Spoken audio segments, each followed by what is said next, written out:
Hace poco recibí una taza que me regaló el hermano Carlos Muñoz.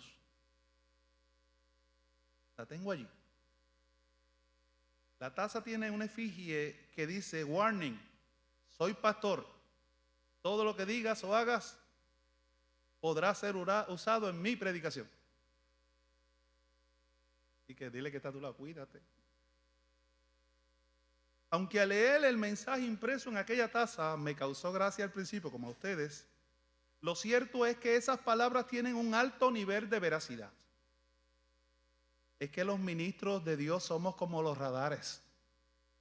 Vivimos observando, escuchando, analizando todo lo que sucede a nuestro alrededor y de algún modo tomamos alguna de esas experiencias y las insertamos en nuestros sermones. Precisamente el autor del libro El regreso del hijo pródigo, Henry Nouwen, le ocurrió lo mismo que yo acabo de esbozar, lo que acabo de citarles respecto a la taza.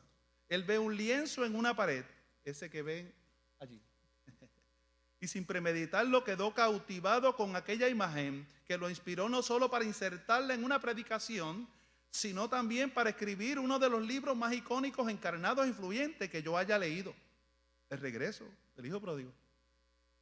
Este cuadro, pintado en el año 1969, año en que nació su pastor, por el holandés Rembrandt, se inspira precisamente en una de las narraciones más emblemáticas de la Biblia, la parábola del hijo pródigo, narrada en el capítulo 15 del Evangelio según San Lucas. La pintura, que de algún modo difícil de explicar, ayudó a Henry Nouwen a descubrir su propia historia.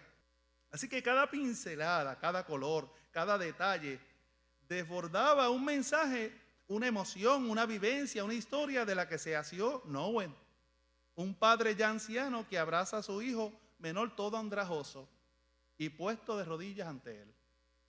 Y 4 mirones de pie, mirones que miran, 4 mirones de pie, 2 mujeres y 2 hombres, entre ellos el hijo mayor, observando catárticamente una escena totalmente incomprensible e inexplicable para ellos. Para Nouwen, esta pintura representa todo el Evangelio, una misteriosa ventana a través de la cual puede ver toda su vida y la de sus amigos. Yo veo la mía y veo la de mi iglesia. Una puerta donde poner un pie en el reino de Dios, una entrada inmensa que le permite pasar al otro lado de la existencia y desde allí contemplar la extraña variedad de gentes y acontecimientos que componen su vida diaria, con sus flaquezas y con sus fortalezas. Pero ¿con cuál de los personajes de la pintura de Rembrandt se identifica Nouwen? ¿Y por qué razón? Estas son las preguntas medulares que como lector nos hacemos cuando tomamos este libro en las manos y leemos de las primeras líneas, para descubrir luego que, como una vasija de barro que se va formando en las manos del alfarero, la historia de esta pintura y la de Rembrandt se conjugan para conformar la propia historia del autor del libro El regreso del hijo pródigo, Henry Nouwen.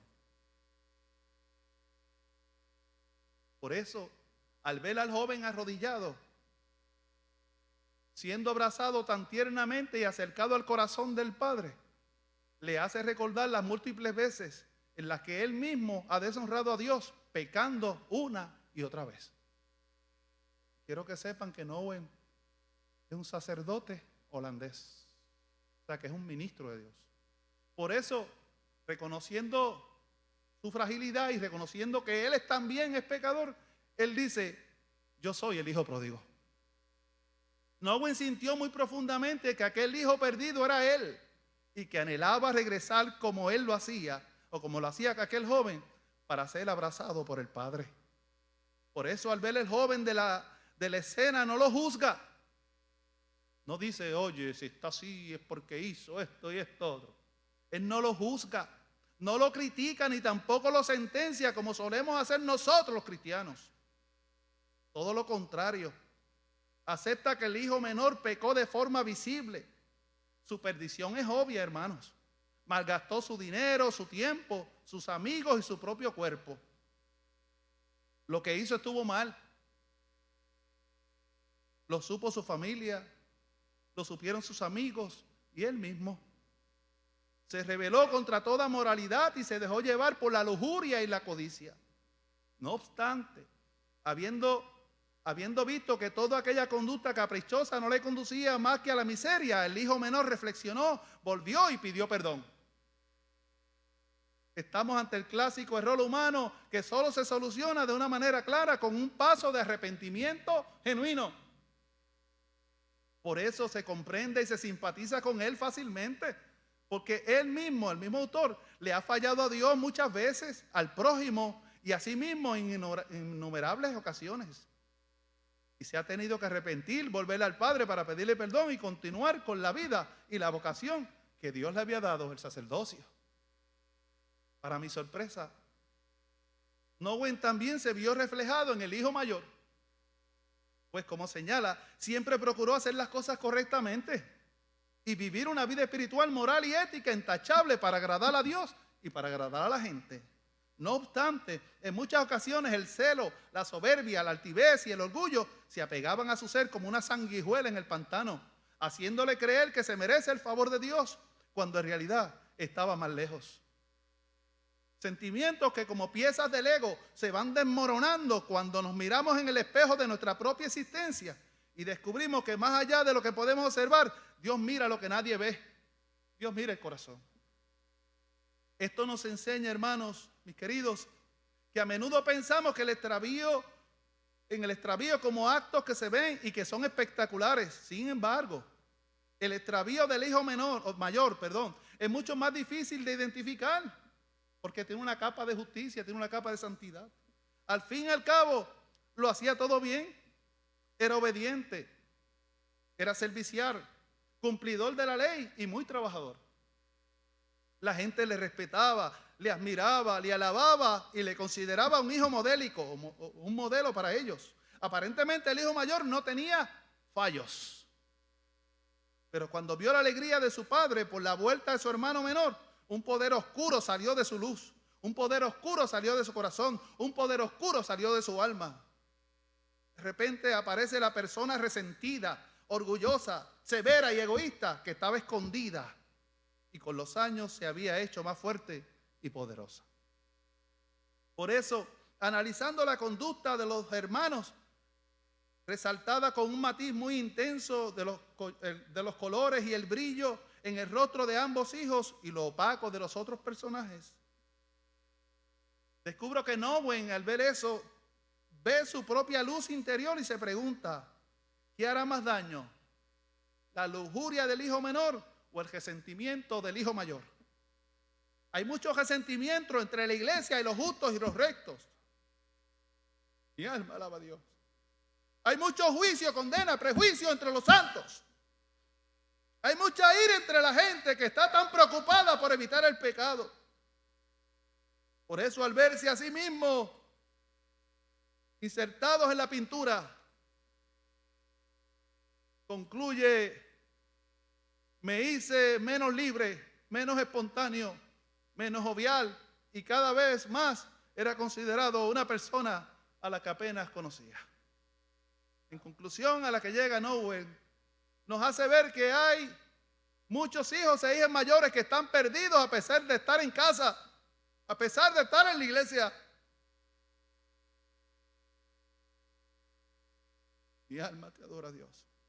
Y ese extravío se caracteriza por el juicio y la condena, la ira y el resentimiento, la amargura y los celos.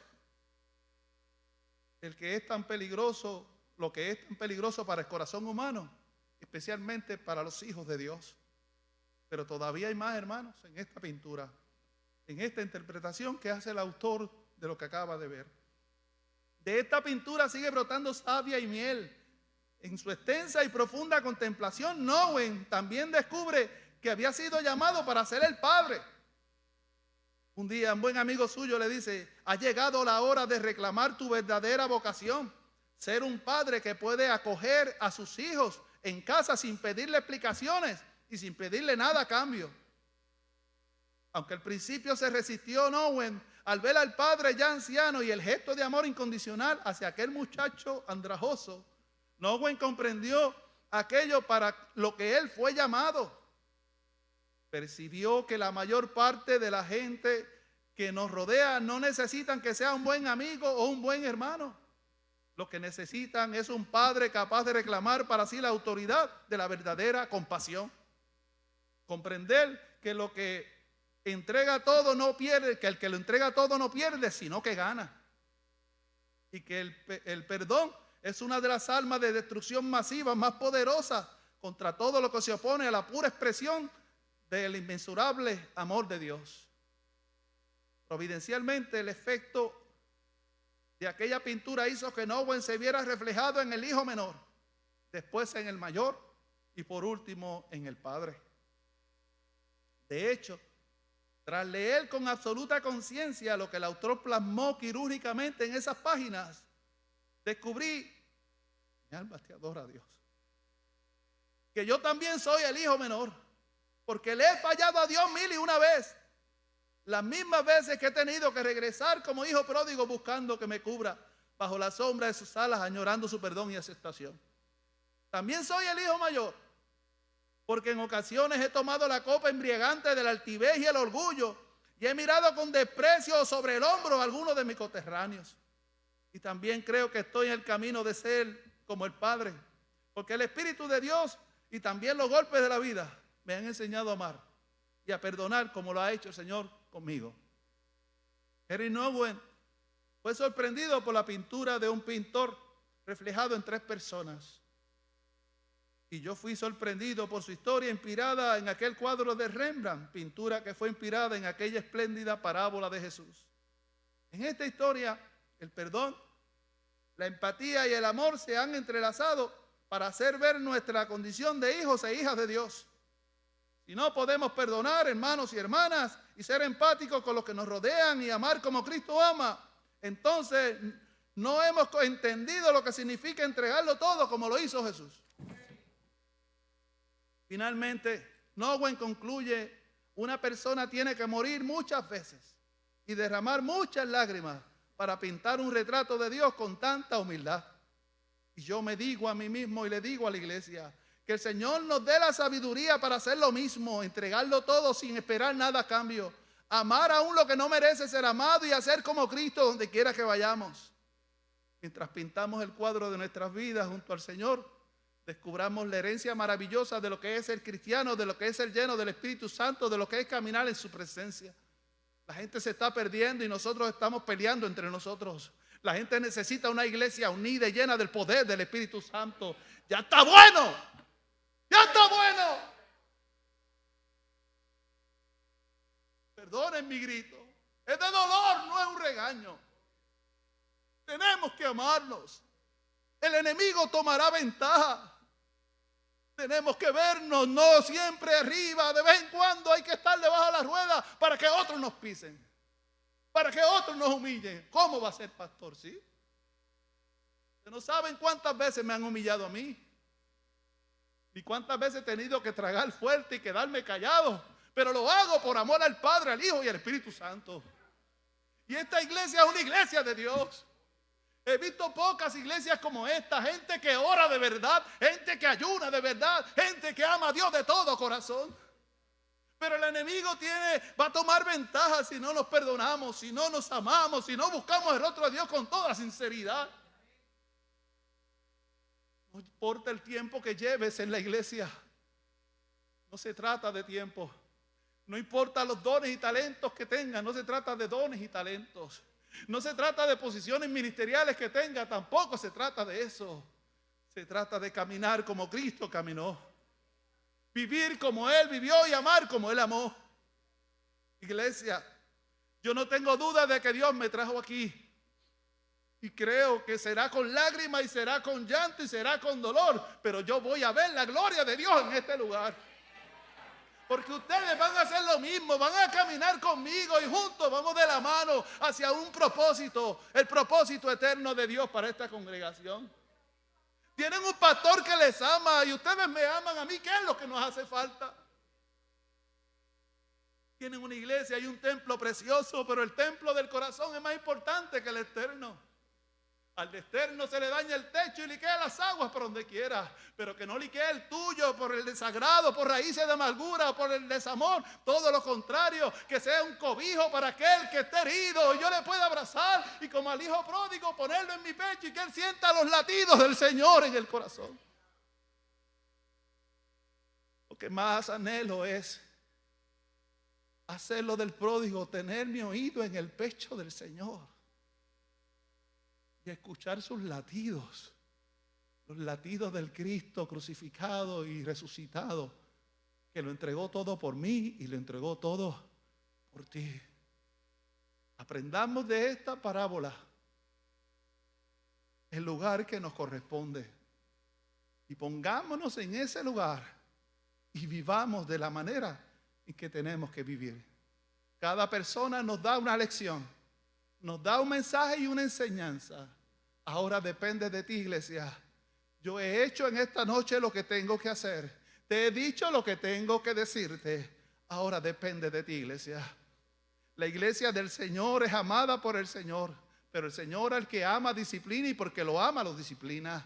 Yo no estoy aquí para cancelarle ministerios a nadie ni para decir estás en disciplina y no vas a hacer esto. No se trata de eso. Pero como pastor y que te ama y que busca lo mejor para toda la congregación, no solo para los que están aquí, sino también para los que ven, para que entiendan que la iglesia del Señor debe ser una carne, un espíritu y una comunidad de fe. Y esta iglesia, por algo el Espíritu me decía, esta iglesia es una iglesia donde todos somos familia, y si somos familia nos vamos a amar, nos vamos a perdonar, nos vamos a abrazar con las arrugas, con las verrugas, con los afectos y con los defectos, porque esta es la iglesia del Señor. Así te salvó el Señor, así te llamó el Señor, pero no quiere que te quedes así. Él quiere hacer algo glorioso con tu vida, Él quiere hacer algo grandioso con tu espiritualidad, Él quiere restaurar todo lo que haya que restaurar. No te bajes de la mesa, el alfarero está trabajando y no ha terminado, conmigo tampoco. ¿Duele? Sí, duele. ¿Queremos que baje el volumen del horno? Claro que sí, pero el Señor dice, es necesario. Es necesario. El tiempo del Señor es necesario. Y Él va a hacer lo que tenga que hacer para que tú vivas una vida abundante en Él.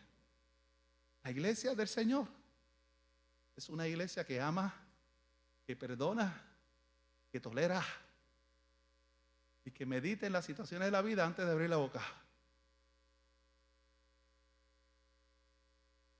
Nunca me van a ver con grupos, aunque ustedes son mi grupo.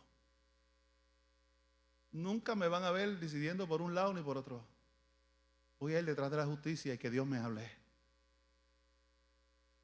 Y daré la vida por eso.